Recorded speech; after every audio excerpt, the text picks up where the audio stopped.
Welcome back to West Ham Unofficial. I hope you are all well. It's a big talk about football, episode 26. Mike, we say it every week. It's another episode 26 this week. Oh, unbelievable, mate, isn't it? 26. Yeah, it is. And we are coming to you a day early and an hour later because of various reasons, as I said on my announcement video yesterday. So this show will now come to you on a Wednesday night at 8 p.m. so we don't clash with JPWHU TV's weekly live chat. 8 till 9:15. We will bring this to you now for the foreseeable future. Let's see who's in the chat then. Evening, Scott. Hope you're well. I'm buzzing to hear from Mr. Brentford Clive. He will be here very soon. Simon, hope you're well. The golf chat started. You know, Scott and Simon are the only two in there. So there's only one thing they're talking about, and that is golf. 26. Yeah, it is 20. The 26th episode, but it's a madness in the world of football this week, Mike. Definitely, mate. It's all happened, isn't it? It has. It's all happened. It has. And despite, 6 clubs being put into a Super League and then 48 hours later them being taken out, the bigger news is we had an arrival today of some West Ham unofficial mugs. So there we go. So there it says it's got the logo and come on your irons on the front. So the Cannington Len avatar and Fortune's always hiding on the back. What I've done is I've put the link to my website in the chat. And if you scroll down to the bottom, there's like a contact form. If you put a message in there saying, I'd like to purchase a mug, we will get back to you and we will get that sorted. So that's what I'm going to drink from tonight. I've got about 5 mugs now. I've got 2 Irons United ones. I've got a My Hammers 11 one, honestly. Gonna drink some tea now. Yeah, they look great. Thank you very much, Simon. Thank you very much. But we've got a couple of guests coming on. I'm sure this will come up at some stage. But we will get straight on with it. So first, we've got a Liverpool fan. Here we go. Warren, how are you? Hi, Jake. Yeah, not bad. Good. We'll come to you then.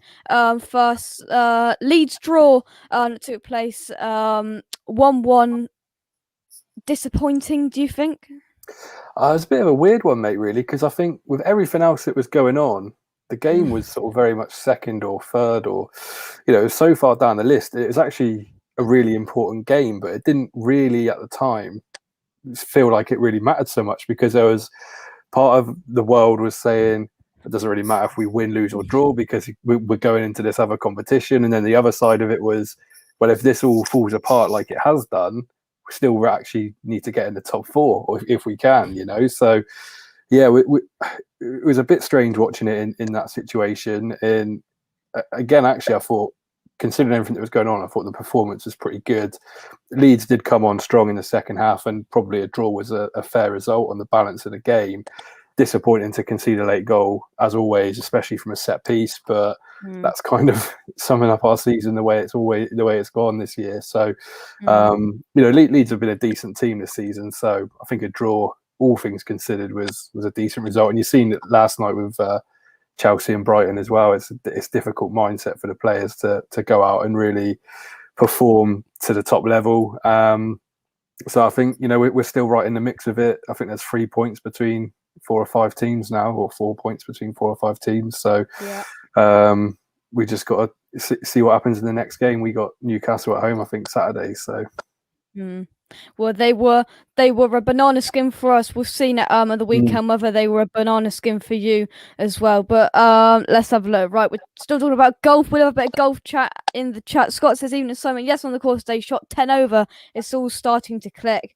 There you go. Here we go. The half hourly hashtag free Ben Ram. I like it, Scott. I like it. Love those mugs, Jake. Thank you very much. Thank you very much indeed. But we've got a Spurs fan also coming on. Sean, how are you? Good evening. Very good. Thank you. Good. And I'm sure to help it is Heung-min Son getting a penalty in the last minute. Spurs 2, Southampton 1. Oh, crikey, you left it late. Yes, these I don't know what Chelsea fan thinks about a lot of these games. Although we're near the top of the leagues ish, they sort of feel like dead rubbers a little bit. It's almost like all the clubs sort of want the season to fizzle out, like Liverpool, Chelsea. I've seen them all play recently. It's almost like quite lethargic games. Tonight it was the tale of two halves. So, even though it was Ryan Mason's first game, they come out. Southampton, they're the worst team in the league at the moment for form. They come out and they're battering us. Second half, it's almost like we woke up and it's like, oh, we better go and win the game. And they deserved it in the end. It was a definite penalty. So. Oh yeah.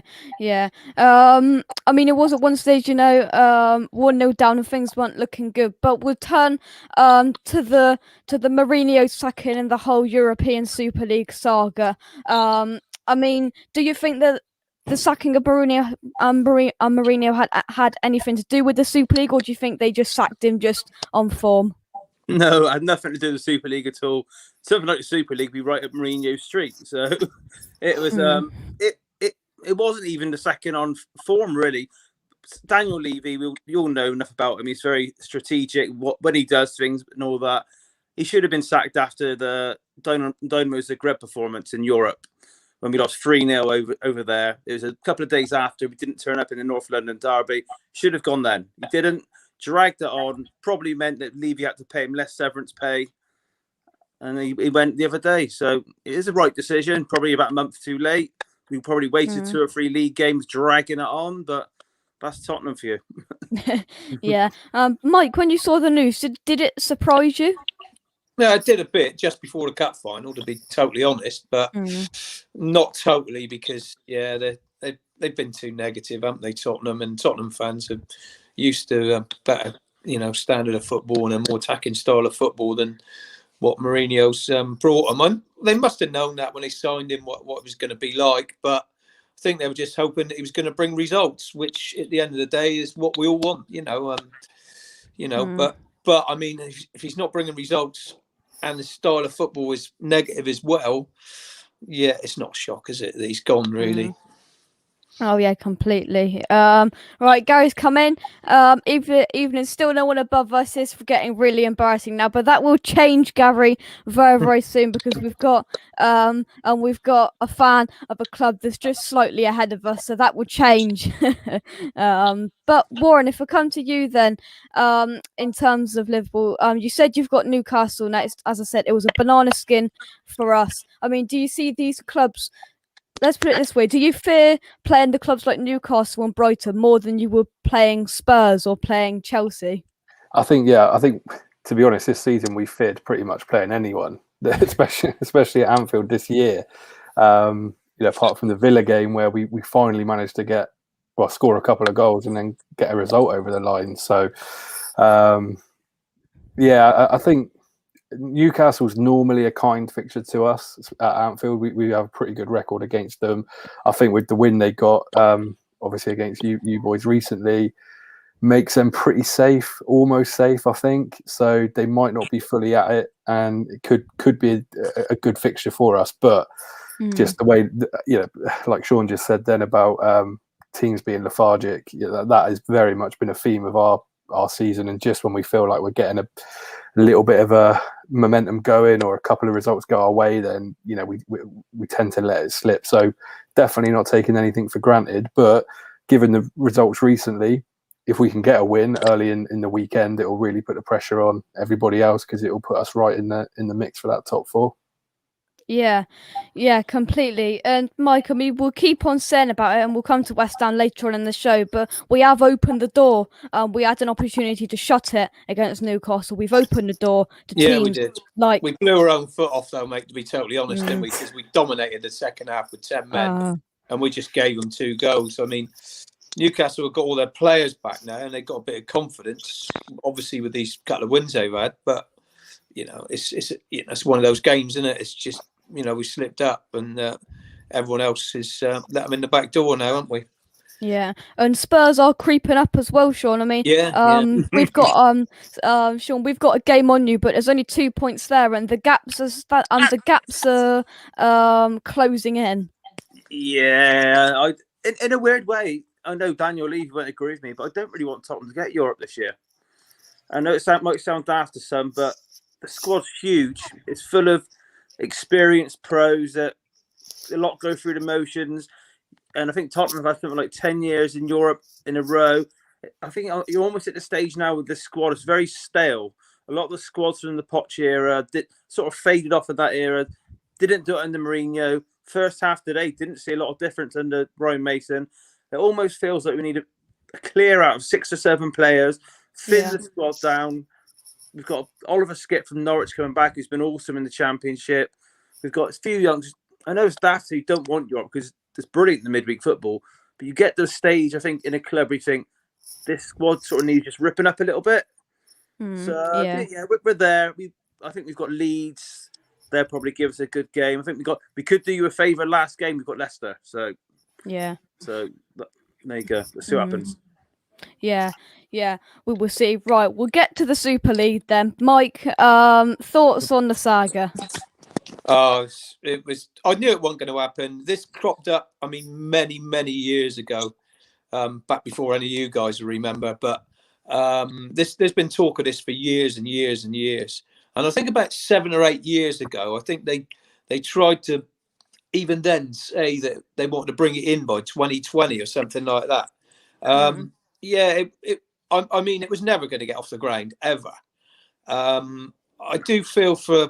I think some of the R6 have just jumped on the bandwagon. You can't blame Arsenal, can you? God, what chance have they got of getting into Europe? I mean, if with a points deduction, it might happen. They'll be in relegation problems. I mean, how the hell do they think they can be in the Super League? It's an absolute joke. I mean, but joking aside, I know we all knew that the fans were all going to revolt. I mean, especially the fans of the clubs that, even Man United, who were one of the drivers of this, that they were absolutely appalled by it, and so has everyone been appalled by it. Yeah. What do they think they could do? Just leave playing the Premier League weekends and then playing this midweek. Well, was never going to happen, was it? No. Because they'll be playing youngsters and under 23s and whatever weekends, and it just devalued football right from the top to the very bottom. Yeah. And I'm glad everyone, stood up and revolted and, stopped it in its tracks. Yeah. Warren, I mean, you got closer to it. It did get really, really close. I mean, the statements came out from the clubs. It did get quite close, but the fans came together. When you saw, what was your initial reaction to it, and were you really worried as the time clicked on, but eventually they pulled out? I think, when it sort of first came out that Super League's happening, like Mike just mentioned, it's kind of come out like that a few times before. There's going to be a breakaway. These teams will be involved. Those teams will be involved. I didn't really take too much notice of it, to be honest. It was only then on, I think, the following day when I woke up and seen all the clubs tweeting, we're one of the founding members of the Super League. And I was like, this is actually like happening. This is quite strange, really. And then straight away, the whole feeling, like I mentioned about the Leeds game, was totally different because there was none of the usual motions that you go through as a football fan, thinking if we get a win, that's really good. We can't afford to lose it. All of that was kind of taken away. So even though we were part of it, if you like, and it could have been quite an exciting thing, actually football as you knew it was almost changing in front of you, and it wasn't what you wanted, really. And like I say, we watched the Leeds game, and it just kind of felt a bit like a friendly. It didn't really matter, and Liverpool Leeds is a big game, or every Premier League game is a big game, really. And it was just a really disappointing time to kind of be part of, and disappointing that the owners sort of dragged the club through it the way they did. And I expect Sean probably feels the same about Tottenham being involved in it. And it isn't really, I don't think any clubs are fond of the idea at a fan level or even player level that were keen on it. It was purely the money motivation which was king, and could see why obviously it was attractive to the owners from a business perspective. But you can only push it so far, and Sky and BT and even Amazon have probably got the monopoly on it already. I don't think there's much else they can really squeeze out of the game, to be honest. So it was good. The Chelsea fans protesting last night as well was quite powerful to see, and it's probably the first time you've seen fans from all of the top 6 coming together saying, actually, this can't happen. And once I think the other 14 clubs realised that the top 6 clubs didn't really want it either. Everyone pulling in the same direction. It stopped it dead in the water pretty quickly. So I'm glad all the statements came out today saying that, or last night and this morning saying that they weren't going to carry on in it and they were pulling out. And it's just what repercussions come of it now. We'll all be starting in the bottom 6 at the beginning of next season if we have points deductions and things like that. We will see. We will see what the repercussions are. But Sean, I'm going to ask you your thoughts on the Super League and hang on, I just click on that one. Clicked on the wrong one. Gary says, Jake, can you ask Sean, did he want rid of Pochettino? I don't get it. So the first one, the Super League, and then did you want rid of Pochettino? Okay. First of all, I agree with you that it wasn't good for football, the Super League, but I'm going to put a slightly different spin on it. These top clubs in UEFA have been arguing and fighting over a big pot of money for many years. Okay.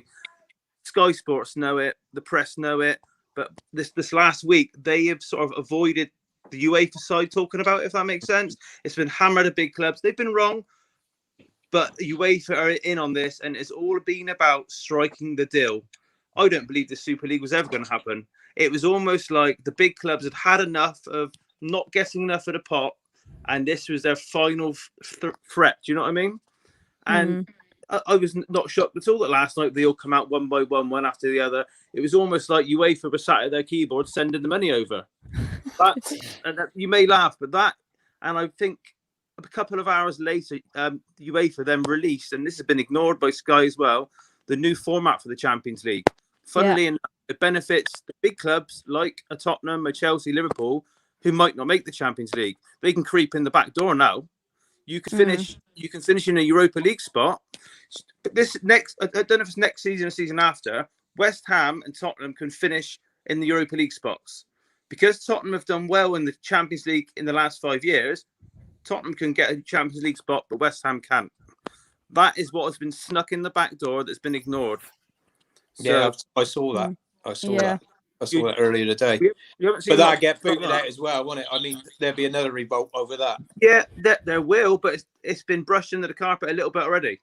I know. I know what you're saying, Sean. I know exactly what you're saying. I saw it earlier, and it's all totally bad. But there's too much power with these rich clubs.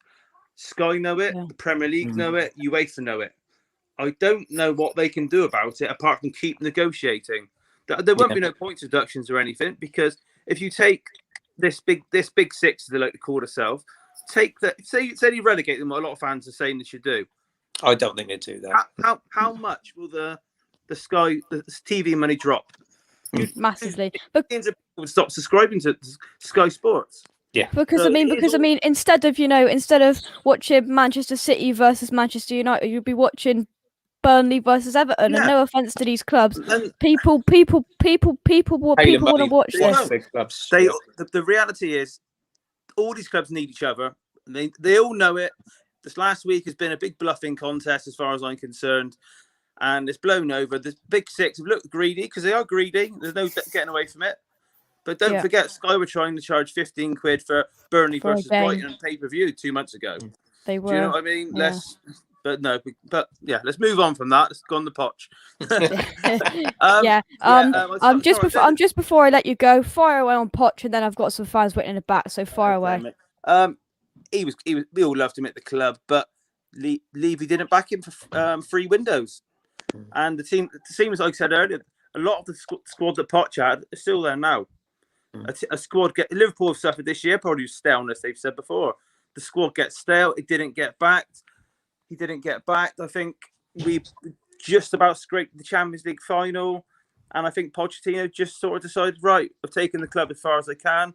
I've had enough. But the last 2 months, why he went, I think Pochettino wanted to go. A bit like Mourinho, it's about a timing thing, sorting out the severance pay, getting all his staff the right deals, and the time limit. I think he wasn't allowed to sign for a new club for 18 months or a year. It's all these little things need to be ironed out, and it can drag your team through the mire for a couple of months. And that's what happened. Time was up, basically. Time was up. Guys, Mike, Warren, Sean, I've got loads of guests in the back, so thank you very much for coming on. Thank you. Cheers, guys. Cheers. Right, here we go. Right, 3 guests in the back. Firstly, Oscar, how are you? Yeah, I'm okay, thanks. Jake, how are you? Yeah, not too bad. Just before I bring the other two on, last minute winner for Spurs. About half an hour ago. That must have been, 1-0 up, come back. Such a Spurs thing to do. Must have been flattering. I mean, you're getting kind of used to it now. I mean, the amount of points we've dropped from winning positions now, it's simply not good enough. I mean, look, on balance of the game, Spurs probably did deserve to win, but it was just. It's just not good enough. The amount of points that we dropped from winning positions, I think it's 23 this year. Sounds like West Ham, that does. So it's just we have a good first half, and then the second half is completely non-existent. Just completely everywhere switches off, and they just all look tired. Everyone looks tired in the second half. Well, that does sound a bit like West Ham from the years in the past. But let's bring on another two guests then, and we've got Rob, who is a Man United fan, and Gary, if you're still watching, this is a fan that is above West Ham in the Premier League. I know, an absolute shock, but that won't last long, that's for sure. Rob, how are you? Well, I was going to say hello, Jake. How are you? But after that introduction, I'm not so keen to talk to you anymore. Dear. Yeah, not too bad. And Scott's asked for him for a bit of insight on Brentford. We've got Clive. Clive, how are you? Hiya, Jake. I'm all right, mate. Thanks. Looking forward to the playoffs now. Yeah, good. Right, Rob, we'll come to you first then. You've got Leeds on Sunday. Thoughts for that? I'm looking forward to it, to be honest. I think it's going to be a great game. You know, they're going to be right up for it, aren't they? Because we demolished them at our place, so they're going to be right up for it. And let's face it, they're playing really well as well, aren't they? You know, I know they only got the draw, was it, the other night, but they're so entertaining to watch. You know, I think it's just going to be a really good open game, and we got to be wary of them because they got some cracking players, haven't they? But, I think it'll be all right. I'm really looking forward to it. It's on Sky, so hopefully I'll be able to sit down and watch it. Good. Yeah, I feel when you come up against Leeds, and I think Oscar will back this up. Any Premier League club will back this up. That you're in for goals, and you don't tend to have 0-0 draws with Leeds, and it's going to be enthralling. And they've got some really good players, so they can. They could go. This is just such a Leeds thing. They can go and beat Man City one week, and then probably go and lose to Burnley next week. It's just what Leeds are. But Clive, if I come to you, you played Cardiff in your last game. Thoughts on that game? Thoughts on that game, mate? 65% possession we had. I think it was 20 shots at goal with 2 on target. So we're finished now. We're going to be in the playoffs at best. Well, we are. We're going to be in the playoffs without a doubt. Whether we're going to do anything or not, mate, I don't know. I really don't know. We've lost a lot of spark. There's something not quite right with us. Something not quite right. But saying that, I look on social media. I've come off a couple of Brentford pages because it's full of like, oh, Thomas Frank out and this and that, and we're rubbish and all the rest of it.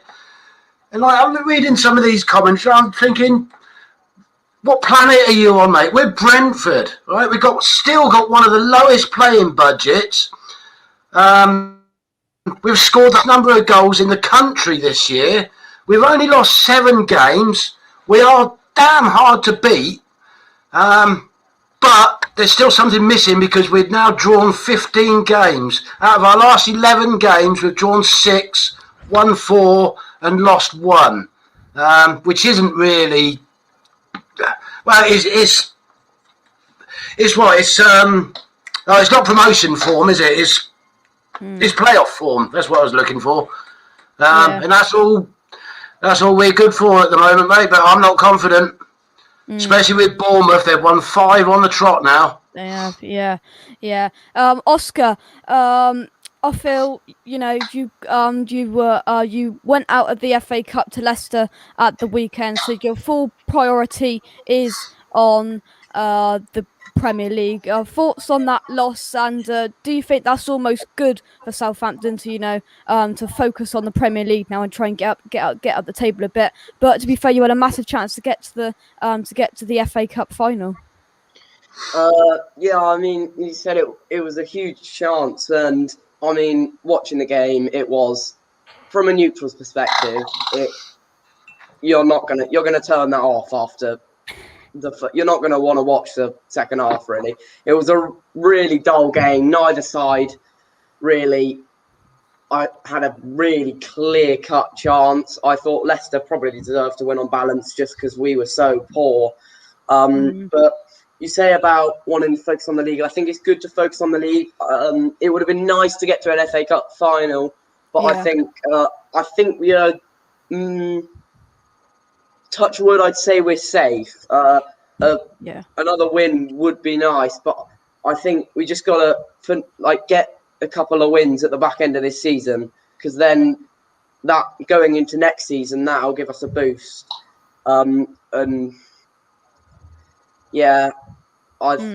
We need something at the moment, really. I mean, the Tottenham game, the Leicester game, is 12 defeats in 15 games now. It's you need something to spark. Something to spark up. Really. Yeah. Jake, can I ask Oscar a question, mate? Fire away. Oscar, you're Southampton, yeah? Yeah. Would you rather finish 17th in the league and get to an FA Cup final, or finish 8th in the league and just miss out on, say, the Europa? So just about survive, but get to that cup final, or have a damn good season and finish 8th? I mean, cup final. I would be. I'd probably say, because I'd say probably finish 8th, because if you said finish fighting for your life down there and win the cup, I would have said hands down yes. But the fact is, just getting to a final, and then the heartbreak as well of losing that final, that could then. Oh mate, I'm a Brentford fan. I know all about final heartaches. Yes, I spoke like a true Southampton fan. I'd probably, I'd take the league position, because I think that would be nice to be in the top half again. Interesting you say that, because I reckon if you asked, say, 100 Southampton fans who are like 40 years of age and over, pretty much all of them would go for the second option, the finish 17th, just about survive, but get to that final. That's what I think, anyway. I reckon my dad would have probably said that, because he's seen us in League One. So, I think because ordinarily you would have that day out at Wembley as well, which is what. Yeah, that would be. Yeah, the day at Wembley as well. Just and the atmosphere of being in that final would be great. Anything can happen in a final, can't it? Yeah. Yeah. But Rob, I mean, it's blew up the football world, and it has heavily involved Manchester United. The causes of this: your chairman's resigned, you joined the Europa Super League for 24 hours, 48 hours, then you left. Absolute madness. What's your overview of the last 2 days in football and in Man United? Well, where'd you start? I mean, initially, as soon as I saw we were involved, it was embarrassment, total embarrassment. Then it was not really that surprised, because it's always been bubbling around in the background, hasn't it? All these owners, all the Glazers. We've got Abramovich at Chelsea and Kroenke at Arsenal. What's his name at Liverpool? They're always our clubs. They don't own them, but because they feel like they do, they feel like they can do whatever they want, and all they want to do is make money, isn't it? They don't care about the clubs. They just look at it as a money making machine, which it has been, for most of those clubs. So it was just embarrassment. It was another one of those ridiculous things, like when we skipped out the FA Cup that year and went and played that World Club Championship. It's just one of these things you hold your head in your hand and go, oh no. But thinking about it after a couple of days of the madness, I don't think it was ever going to happen. I think all of this that's gone on in the news was just a big kind of puppet show, wasn't it? You know, and it was all about trying to get more money out of UEFA. I think your man Sean, who was on earlier on, the Spurs fan, he summed it up. I think the announcement was made, what, 12, 24 hours before UEFA announced the changes to the Champions League. So I think it was all a power play. It was all about forcing UEFA to give more money to the big 6 clubs again, you know, and it will probably work at the end of the day. It's just, I can't swear on your show, but you know, it's just a big SHIT show, wasn't it? I'm glad. Well, I hope it's done. I'm glad it's over. One good thing is that Woodward is now going, so that's a decent sign. Just need to get rid of the rest of the Glazers now, and it's just it's just an embarrassment. And the whole thing. You look at half of probably out of the 6 that were coming from England, it was only Liverpool, United, and Chelsea that had ever even won a European Cup, and none of them had done it for a while. So then you're left with Spurs, Man City, and Arsenal. I mean, what's super about any of those 3 teams? How can you be in a Super League when you're Arsenal? I mean, they're struggling to get into the top half of the Premier League, aren't they? It's just an absolute joke, and it wound me right up. And like I said, I hope it's done now and put to bed, and then they can play with their contracts, get a few extra quid in the back pocket, and we can just move on. But the fans, when they get back into the ground, they're not going to let it lie, are they? It's not going to get forgotten about, because at the end of the day, you know, it's just a big balls up. That's a polite word I can use, I'm afraid. But Brentford, in terms of, you know, sorry, I'm having a nose but in terms of you know, Brentford with it, then how do you think it's going to affect you? Or what will affect us? How do you think the Super League would have affected you, and what's your overview? I think we'd make a lot of money out of it, mate, and we'd be glad to join it. All they got to do is come and ask. I don't think it would affect us really. Even if it would be a damn shame if it did happen, because all right, get rid of those top 6 teams. If they don't want it, be with us, get rid of them. But then if you look at the teams that are left, it's a very poor Premier League or a very hard Championship. So we do need those top 6. Whether they're literally top 6 or not, it doesn't really matter. We do need them in this country, without a doubt. Oh yeah, completely. But just before I let you guys go, Oscar, I'm gonna come to you then. So I mean, you've got the focus on the Premier League now. You go up against Leicester again. So a bit of, you know, a bit of, what's the word? You can get a bit of payback on that. Do you think that you could get a bit of payback on them in a week's time? Personally, the form we're in, I can't really see it happening. But I mean, players will be fired up, try and get a win, because they won't be very happy after the final defeat, especially because they have the chance to go into the final. But I mean, the Tottenham game they're going to go into it. They're not going to be feeling good going into that game. They're going to be feeling a bit sort of like nothing's going right at the moment, and I can't see us getting a win. I think, well, I mean, still got Fulham to play, but I mean, maybe beat them, but I can't. You better do. Yeah, but I can't see us beating many others really. We're in that bad a form. Yeah. But guys, Clive, Rob, and Oscar, thank you very much for joining me tonight. You're welcome, Jake. Yeah, Thank you're welcome. Thank you. And I'll be back in just a minute with a couple of West Ham fans. They have been waiting in the back, so I'm going to get them on in just a second. Check out Canning Town Lanes and the link in the description, and I'll be back to talk about a Champions League club. Canning Town Len is your best place to buy custom portraits that you can buy on the internet. Canning Town Len does animated portraits like this one he did for me up here. They're absolutely fantastic and I couldn't recommend them enough.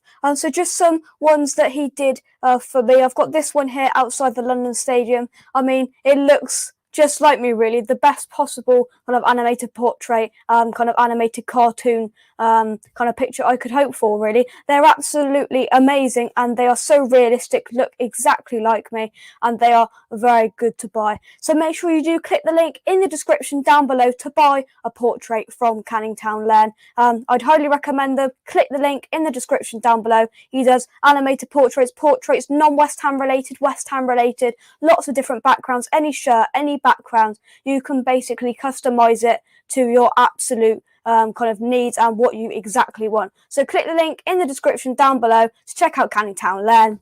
Come on, your ends. Hello, mate. And I'm back with Andy to talk about West Ham. Thank you for waiting, Andy. You're on. How are you? Yeah, mate, I'm very good. Apart from a few of the results have been great, and then seeing that Tottenham one. But like you said, we just need to focus on us at the end of the day. But no, I'm doing well. I do apologise for my antics on Friday night. I didn't realise you were watching until I got told to watch it back. So I look a bit different now, don't I? I'm a totally different person. Yeah, it's the effect. But no worries. But another fan, Gary, is coming on. Gary, how are you? How you doing, Jake? Nice to see you again. Yeah, not too bad. Well, before we delve into West Ham and some rumours and all things to do with West Ham, we're going to have to touch on it. The European Super League. Andy, to you first. Oh, it's a disaster, mate, isn't it? It's an absolute disaster. And if they just get away with it or just a fine, then it just proves that all of them are corrupt. And to be perfectly honest, I was in the office with a Chelsea fan yesterday before we found out that it was broke away, and he went, "Yeah, we deserve it. We've been a class team. We deserve all this money. The Champions League's bought, and it just proves what planet half the world live in." And in one way, I did want them to go, and then for it to foul, and then they wouldn't have nothing. But in the long term, I just think they need point deductions or something. But a fine will just don't do nothing. They'll just pay it off, and they'll be in more debt. So, or even transfer ban for 2 seasons. See how they like it. But yeah, no, it's a frustrating side of it. It is. I mean, thoughts on the Super League, Gary? I mean, we're saying transfer bans. Chelsea know them all too well for not being, for not to not abiding by the rules. You know, they've had a transfer ban before. But what do you think should be put in place to these big 6 clubs, to penalise them for the antics over the last couple of days? Well, they have to be penalised somehow. I mean, I understand they've broken a Premier League rule already, so they have to be fined for that or penalised. The trouble is, they are the biggest, or 2 of them are, 3 or 4 of them. I don't know how Spurs managed to get in the top 6, but they are the big name clubs, and they drive the money in the Premier League. Unfortunately, I mean the whole concept is flawed because it's driven by Real Madrid and Barcelona, who are basically bankrupt, and they have to get this new money. You can't have a league with no relegation, because who's going to be interested in 7th versus 9th? You know, no one's going to watch it. Again, they've gone for greed. I mean, UEFA and FIFA are just as bad. They go for greed as well. They keep thinking more and more games is the answer, but it's not. It's quality, not quantity. And I just think the whole idea is flawed. So personally, I think they deserve a points deduction, at least 20 each, so we can finish first. That'll be fine. If not, next season they should start with the points deduction. I mean, we that Carlos Tevez thing, we got fined 5 million, I think, and had to pay Sheffield United 25 million out of court. You've got clubs like Bury and Macclesfield that have gone under this season for much less than what these guys have done. I mean, these guys are so arrogant. I mean, it's basically like saying to your wife, "I've got a girlfriend down the road. I'll stay within the week, and I'll come back and see you at weekends." It's just unbelievable. You know, the arrogance to say, "It's all right, we'll still play with you at the weekend. Don't worry. But midweek, it's our time to play, the big boys." It's unbelievable, arrogant, really unbelievable. So don't get me started. We'll take some comments. Tom says point deduction surely for the big six. Yeah, I agree. They must be punished. Can't get away with it completely. Kieran says players have to take some blame here. Their demands for high wages is driving the greed. Yeah, I mean it's brought money into massively into football. They will get away with a heavy fine. I mean, I don't think we will see points deduction. I just don't think they'll have it in them. I really, really don't. But putting all of that to the side, talking a bit about West Ham, and it's not all positive. I mean, we're going to focus for the next half an hour on a couple of transfer rumours and the defence. So we'll start with the defence. Another subject you won't want to talk about, Andy, Craig Dawson. Oh. I said this before the game started, that the game wasn't for him. If O'Brien was back, you could have put Soufal in the back three and put Fredericks in, or completely changed the system. It just didn't work, and especially with the pace what they had. And as soon as he made that, I was in the pub with Gatesy on Saturday, and as soon as he made that first challenge, I knew he was getting sent off. I knew it. I knew it was just going to be one of them days, and I'm going to stick up for him from one aspect. I think he may be fatigued as well. Just think he's played before, obviously the suspension. He's played every game since the Southampton game. So, and when was that? That was the end of December, wasn't it? So he's played every game since the end of December. Yeah, no. So that's the other way of what I can see it. But it'd be definitely good to have around the squad. But obviously we need to improve in the summer. But the question is who he plays on Saturday, but I'm guessing we'll come to that in a shortly. We definitely will. Gary, I was for starting Dawson. Kent said it, Andy said it, and Kent was right, as he always is, and we all know that. But are we seeing a bit of what we expected from Craig Dawson now, Gary? I think I agree with Andy. He's fatigued. I think he's played at a very high level for a long time. But then we've got to remember he's been bombed out by Watford, who got relegated. So Watford saw him as a reserve player. Now we've bought him. And to be fair to the guy, for 10, 12, 14 games, he's been fantastic. He's looking tired now. I mean, a player with his experience should not be making that challenge on the halfway line. You know, there's just no need for it at all. You know, he's played, God knows how many games he's played, 400, 500 league games or whatever. You know, he should know. Yeah. I would know. Down my feet, so that was really, really poor from him to let that in. And I was watching with some friends as well, and I just couldn't believe that minute. It's just typical West Ham. That whole minute was just typical West Ham. I just couldn't believe it. Gutted. Yeah, oh, definitely. We will come on to this. Scott has brought up. I've heard a lot of good reports on Alves potentially an option for next season. We're going to come on to him, Scott. But we are rejoined by Mike, who hosted with me for the first 15 minutes earlier. Mike, how are you? Yeah, fine, guys. You all right? All right. Yeah, not too bad. Just before we continue, we've got some new West Ham unofficial mugs. If you'd like to, if you'd be interested in purchasing one, there we go. In the chat, I've put a link to the website. What you've got to do is you've got to fill in a contact form at the bottom of the website. Say, hello, I'd be interested in a mug. Here it is. There's the West Ham unofficial logo. Come on your irons, and then on the back, it's got the Canning Town Len avatar, and Fortune's always hiding. So if you'd be interested in one of them, click the link. And yeah, right, that's that out of the way. Mike, are we seeing what for Craig? Yeah, I think, yeah, like Gary said, I think he's just fatigued. He's played a lot of games, I mean, in every minute of every game, and I mean, he's not come off, had a rest at all. He was lucky in a game earlier. I can't remember who it was against. He had a bad touch. He did the same sort of thing, but got away with it. I can't. The Wolves game, the game before, wasn't it? Him and Diop. Yeah, that's it. Yeah. It was the same sort of thing, and he got away with it. And yeah, it's probably one game too many for the guy, to be totally honest. It's a shame because he's done a really good job for us. And, you know, he can again do a good job next year. You know, if we get in the Europa League, I think he'll be a player we need, you know, but he needed a little rest, I think. Yeah. He's going to get it now, isn't he? Yeah. I mean, yeah. We've got no other option but for him to have a rest. So the options we've now got. So as far as we're aware, Creswell is out. Obviously, Dawson is in force. He's 75% chance of playing, by the Yeah. way, on the I Premier saw League that. website. Yeah. So Right. that's good. That's some good news. Right. Bit of good news, yeah.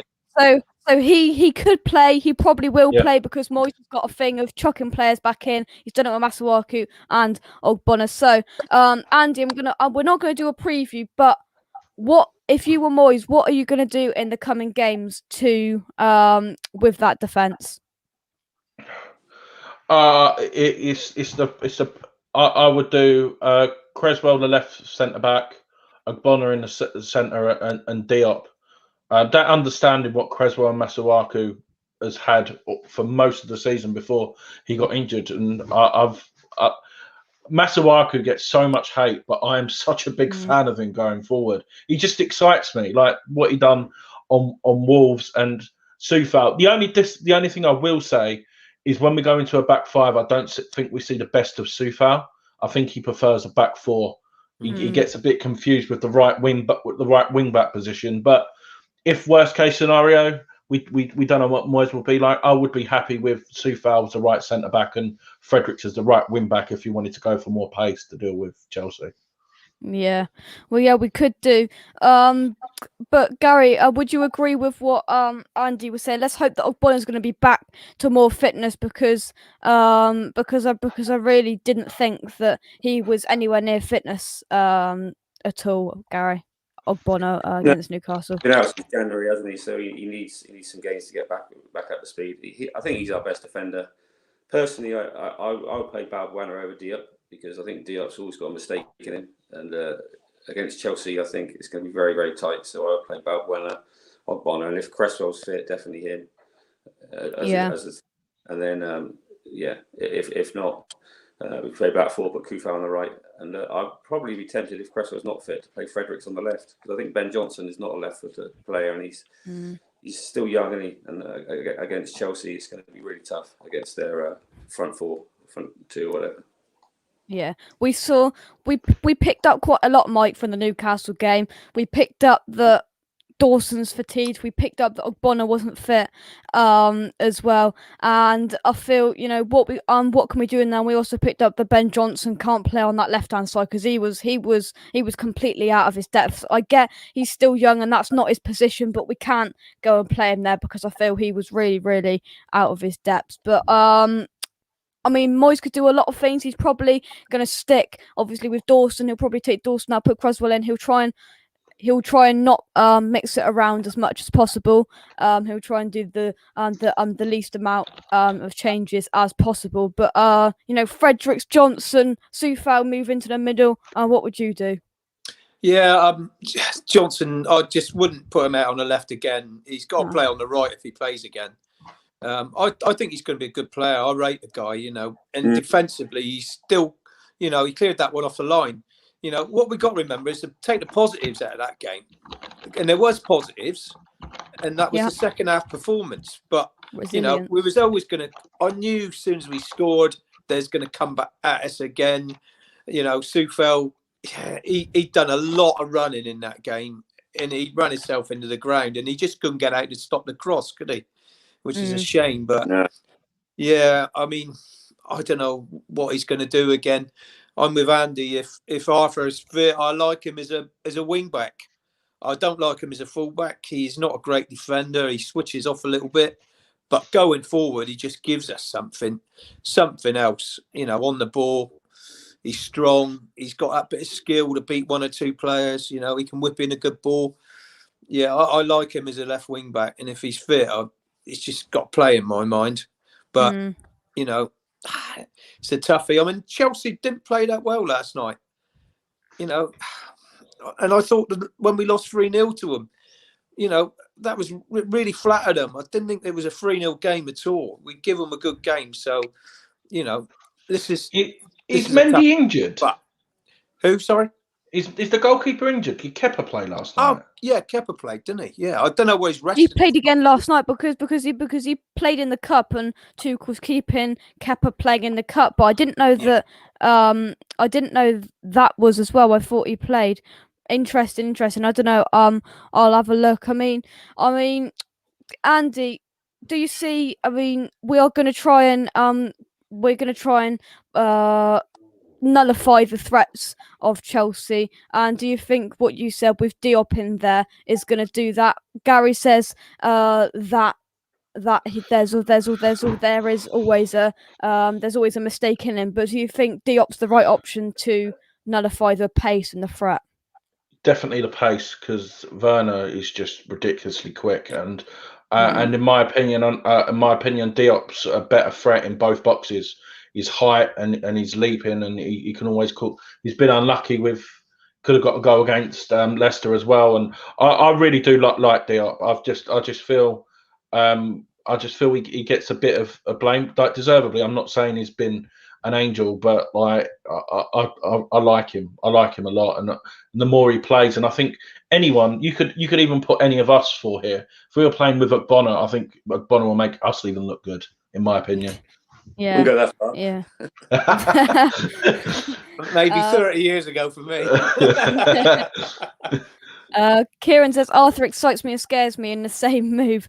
he's got that about him, Gary, hasn't he? I feel he moves us up the pitch well, which I think we missed against Newcastle. Yeah, I mean, he's unbelievably skillful. I can't remember which game I was watching, and he was caught up about 3 players, and he just comes out with the ball. He's so tricky with the ball. He's unbelievable, but he needs to be in the right area of the pitch. I share Mike's view that defending is, oh my god, when he's playing left back, you got your hand. It's like watching horror movies like that. You're thinking, oh god.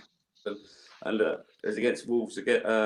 It was Leicester in the penalty area in the last minute.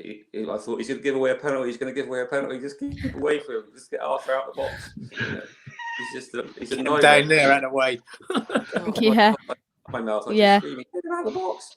But going forward, he's tremendously skillful. Yeah, Arthur should be stay over that side of the halfway line. Yeah, to be don't fair. pass back.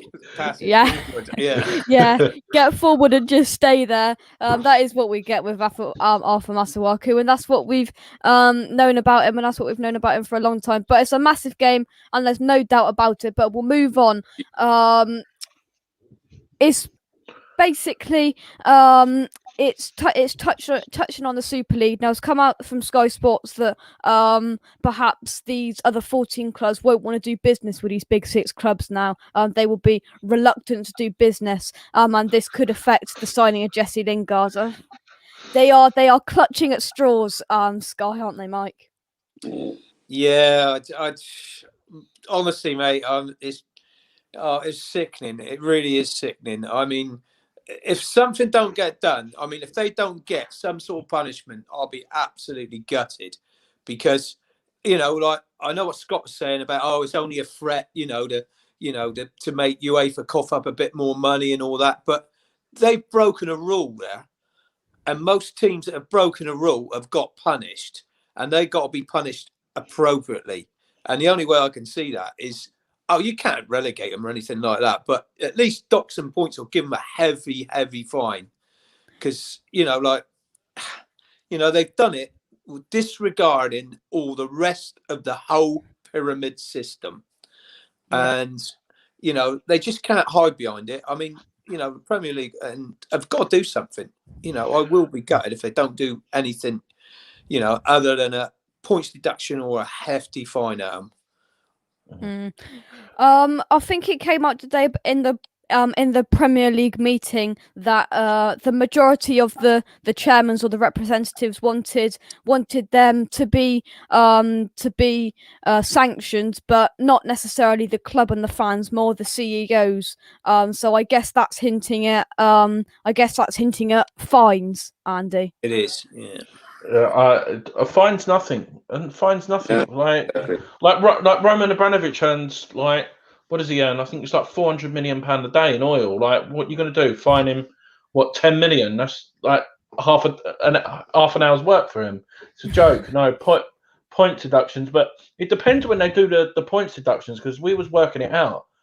Say, for example, if they deduct Arsenal 20 points, they could get relegated like this season. I said that earlier, yeah. It's mad, isn't it? It's mad, but I think they need to do it this season. Yeah. Because yeah. if you do it next season, they're going to be prepared and they're going to spend more money because they know Yeah. they're going to need to catch up. So I think it Mm. needs to be this season. Oh, The trouble- yeah. But the clubs are so powerful. Those six. If anything happens this season, they will sue the Premier League. The Premier League is just frightened of that, I think. Yeah. Well, let's have a look because you mentioned it. They could get relegated if there's a 20 point deduction, and that is if.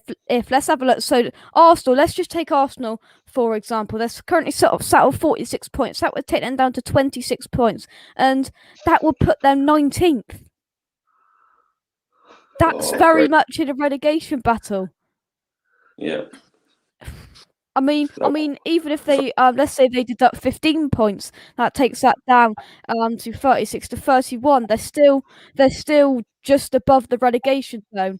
And I mean, if there is a point deduction, this could cause very much costly, Gary, to Arsenal that are not having a good season, and it could rub salt to the wound. And they could, they were saying when they were in 15th in December, they're going to get relegated. If this happens, if they get a points deduction of any big amount, they could get relegated.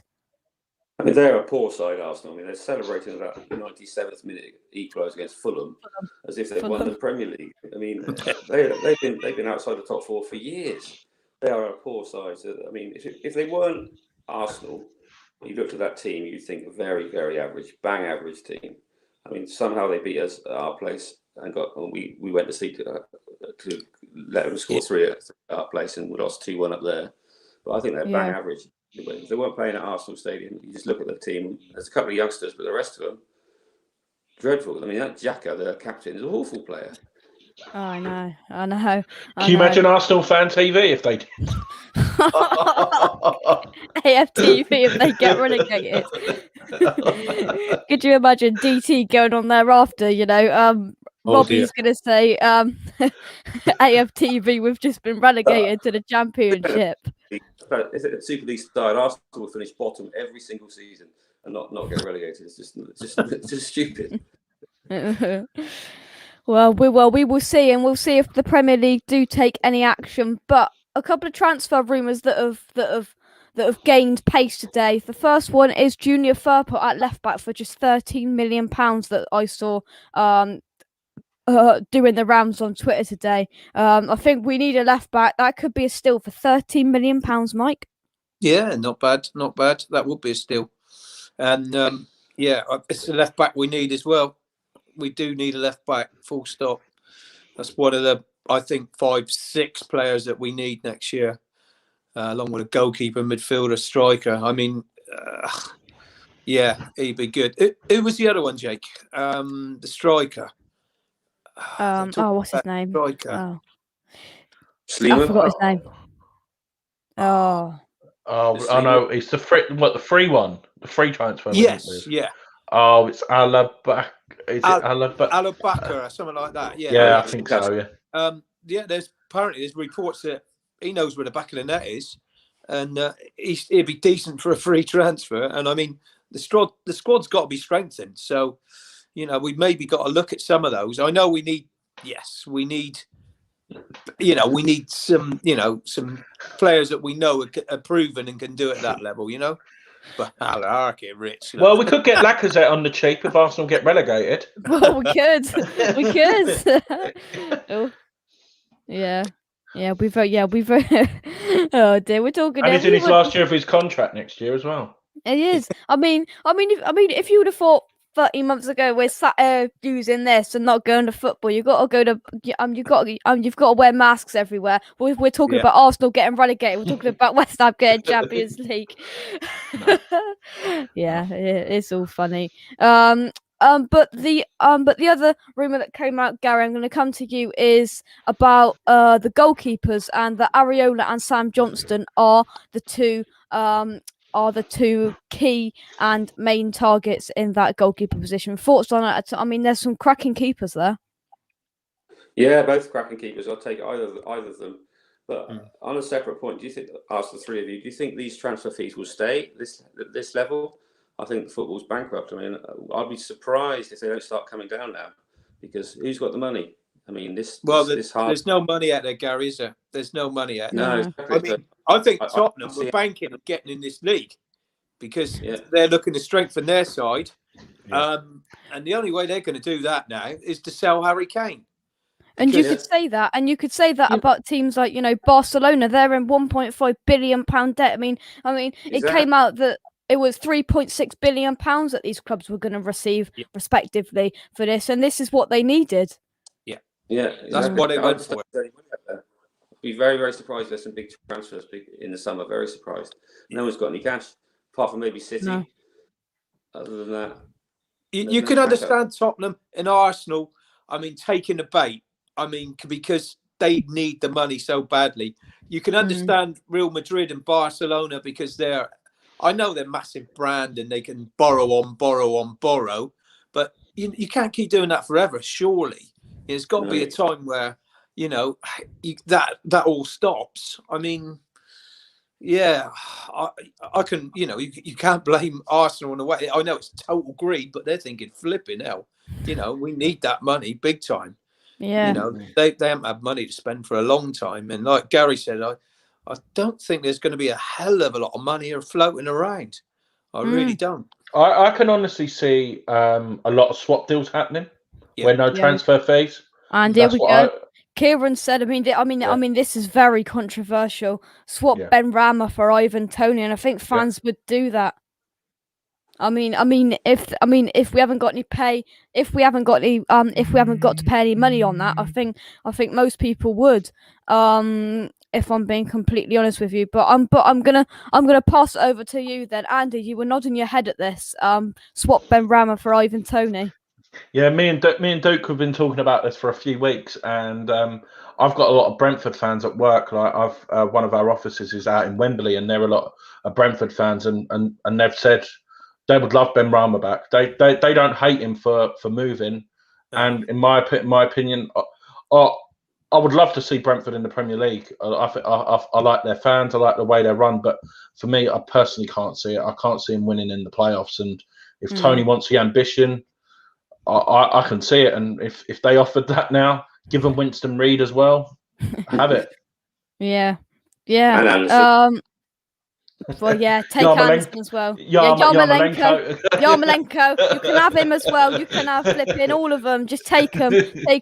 We'll pay the taxi to the other side of London. Take Yarmolenko with you. But Gary, would you accept that? Swap Ben Rama for Toney, straight swap.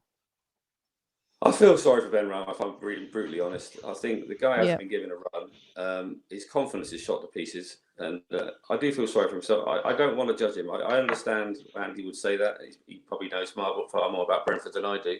I haven't seen enough of Toney, but from what I've seen of Ben Rama, I think he's got ability. But I don't think he knows where the manager wants him to play. The manager clearly doesn't trust him for whatever reason. And he's lacking a bit of confidence. He just needs 5 or 10 games so we can all judge him and then say, yeah, you're up to it or not. So I think in glimpses, he shows he's got it. But then he loses it and his confidence goes down. He works hard and he runs around. But I always think he doesn't seem to know what he needs to do when he gets on the pitch. I feel a bit sorry for the guy. Yeah. Oh, yeah. I mean, that's a whole debate. And if James was on air, I mean, he would have his thoughts. That's for sure. And other fans would have theirs. Scott says, no, let's go and buy Toney for 30 million. See, that is the ambition we need. Not having to swap a player back that we've got from this club to buy someone. We should have the money to go and buy him there. Yeah. Sorry, Jake. I know it's your show, but if you had the choice, gents, Abraham or Toney, who would you go for? Toney. Abraham. I know Abraham's proven, but obviously Tuchel don't fancy him, so I'd take a punt on Toney. I know Abraham scored goals in the Premier League, but there's something that's not quite right there, and I think Toney's worth taking a punt. But here's a little thought for all of you, right? For Ben Rama, if we weren't doing so well and had a chance of getting into Europe or Champions League, and we were just mid-table, he would probably get more game time. What do you think about that? Because of the situation we're in, and everything's so tight, Moyes don't quite trust him.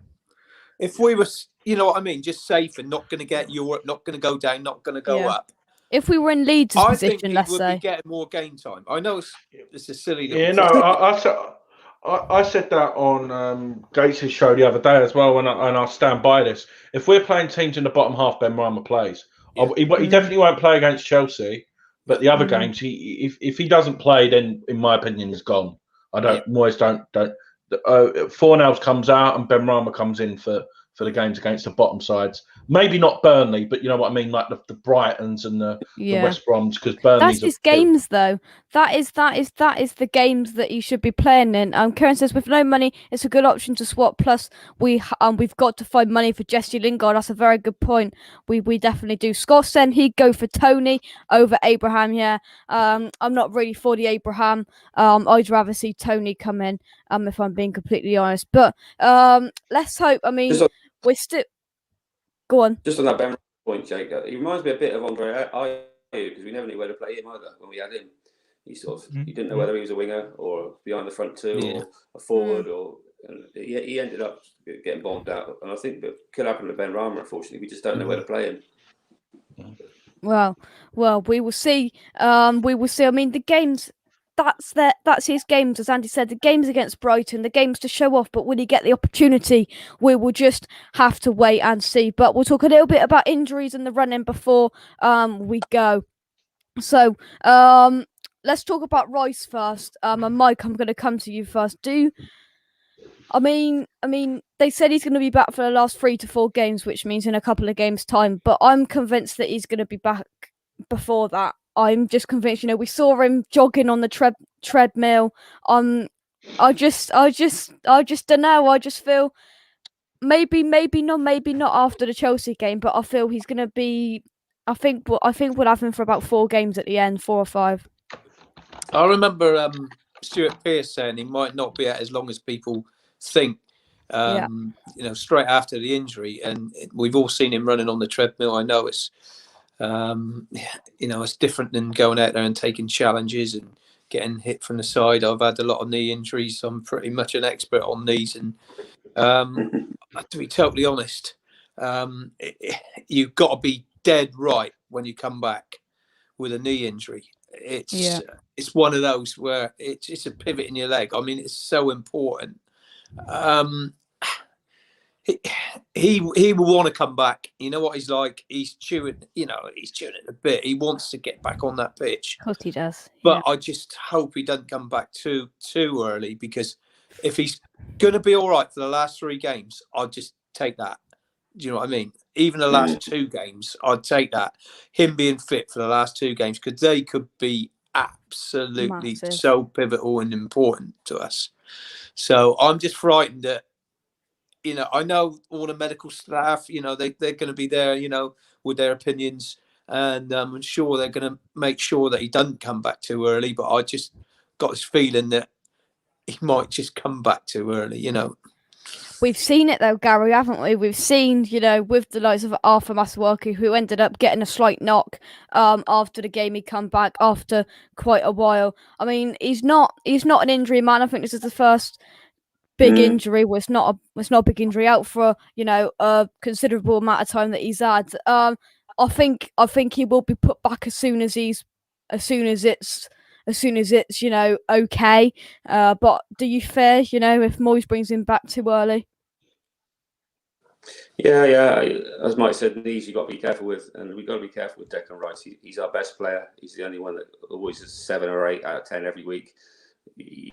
And personally, I think Souček's really missing him at the moment.